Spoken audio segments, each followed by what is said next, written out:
মাই আইছে পরে কত কব। কেডা? কুসুম। কবি নে। কইলাম না কুসুম। তুইও জানোস আমিও জানি, তুই লটার লাগে কথা কস না, তাড়াতাড়ি কর কেডা।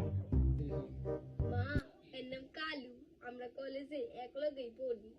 বাড়ি কই? বাড়ি বরিশাল। আমার লাগে কথা বলাই দিবি না? তুমি কথা কইবে? কইতাম না কি এর লাগিয়ে। দাঁড়াও। হ্যালো, ওই যে মা আছে না, মা অক্ষণি আমাকে ব্যাপারে সবকিছু জাইনে গেছে।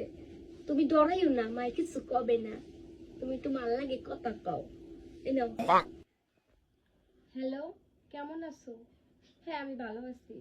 তুমি যে আমার মায়ের হগল কিছু জাইন গিয়ে আমার মায়ের পছন্দ করছো, সেইটি আমি খুশি।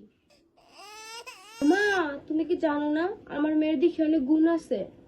শীতের দিনে তো গোসল করেই না, আর গরমের দিনে সেই একই অবস্থা, মাথায় এত পরিমাণে উকুন যেটা চুলকানি দিলেই মুড ভর্তি ভর্তি উকুনে হে। তুমি তো সবকিছু জাইনে শুনে পছন্দ করছো, এইটি আমি খুশি। কি হলো? কাটিয়ে দিল।